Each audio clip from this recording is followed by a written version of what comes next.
Hello students, BA first year second same. आज से मैं आपका ऑनलाइन क्लास शुरू कर रही हूँ, जिसमें समाजशास्त्र में आपकी जो बुक है उसका नाम है या पेपर का नाम है भारत में समाज संरचना, संगठन एवं परिवर्तन। तो इसमें 8 यूनिट हैं। एक यूनिट में कई चैप्टर हैं। मैं आपको एक सप्ताह का कार्यक्रम भेजूंगी और उसी के अनुसार 7 दिन क्लास होगी। आपकी हफ्ते भर क्लास होगी और उसके बाद जब दूसरा चैप्टर आएगा तब मैं दोबारा फिर आपको ये टॉपिक्स भेजूंगी, जिससे आपको पता रहे कि 7 दिन में क्या क्या पढ़ाया जाए। तो पहला चैप्टर है भारतीय समाज।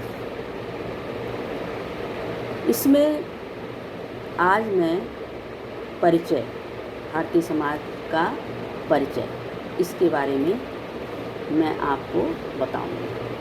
मैंने आपको इससे पूर्व भी समाज के बारे में बताया था कि समाज किसे कहते हैं। समाज जो है विभिन्न लोगों से मिलकर बनता है, और इस तरीके से भी कह सकते हैं कि जब हम दूसरों के साथ मिलकर एक समुदाय के रूप में रहते हैं तो उसे समाज कहा जाता है। अब जब हम एक साथ रहते हैं तो सभी की आवश्यकताएं भिन्न प्रकार की होती हैं। कुछ आवश्यकताएं तो एक सी होती हैं, कुछ अलग अलग होती हैं, और जिनकी पूर्ति हम एक दूसरे से करते हैं। तो समाज में रहने वाले लोग सामाजिक स्थिति, भूमिकाएं, सामाजिक संबंध के आधार पर एक दूसरे से जुड़े रहते हैं। विभिन्न जातियां जिसमें होती हैं, विभिन्न भाषा के लोग होते हैं, विभिन्न धर्म के लोग होते हैं। ये सब क्या हैं? समाज के अंग हैं। हमारा देश जो है वो विभिन्नताओं का देश कहा जाता है। विभिन्नता में एकता। हमारे देश में क्या है? विभिन्नता में एकता पाई जाती है। विभिन्न जाति, धर्म, भाषा के लोग रहते हैं, लेकिन फिर भी हम सब में एक भावना है कि हम भारतवासी हैं। तो भारत में बहुत सारी जातियां हैं, जिसमें अनुसूचित जातियां, जनजातियां, सामान्य जातियां, पिछड़ी जातियां, आदिवासी लोग, ये विभिन्न प्रकार के लोग हमारे भारत में शामिल हैं जातियों में। और जनजातियों को आधुनिक समय से अवगत नहीं कराया गया है। उन्हें सिविल सेवा के लिए सीट आरक्षण के मामले में भी सहारा दिया गया है। जनजातियों को भी दिया है, पिछड़ी जातियों को भी दिया है, और अनुसूचित जातियों को भी दिया गया है।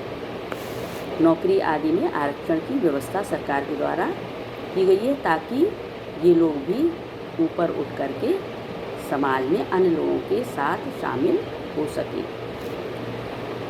पारंपरिक भारतीय समाज जातियों में विभाजित है। ये तो सभी जानते हैं कि विभिन्न धर्म हैं हमारे देश में, और विभिन्न धर्मों के अंतर्गत विभिन्न जातियां हैं। शहरों में तो जाति की ये कड़ी जो है वो उतनी ज़्यादा मजबूत नहीं है जितनी कि गाँव में है।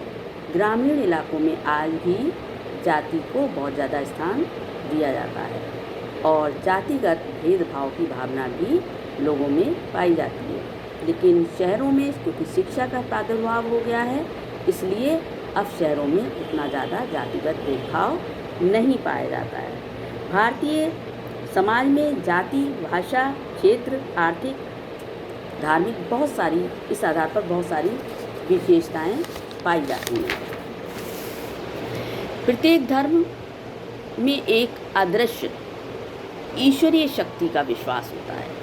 हर धर्म में, चाहे वो ईश्वर का नाम भले ही अलग हो, अल्लाह हो या ईश्वर हो, भगवान हो, जो भी हो, गुरु हो, लेकिन सबकी भावनाएं एक ही हैं। कि ऊपर वाला है, वही सबको रोके हुए है, वही सबको सब में पवित्रता का गुण भरता है। पवित्रता का गुण है, विचार है, करुणा है, सहानुभूति की शुद्धता है। ये सब धर्मों के आधार पर, धर्मों के अंतर्गत ईश्वरीय शक्ति के आधार पर प्रत्येक व्यक्ति में अलग अलग तरीके से पाए जाते हैं। इसी तरीके से राजनीति है। राजनीति में सभ्यता के प्रारंभ से ही जो धार्मिक एवं सांस्कृतिक समरसता विद्यमान रही है।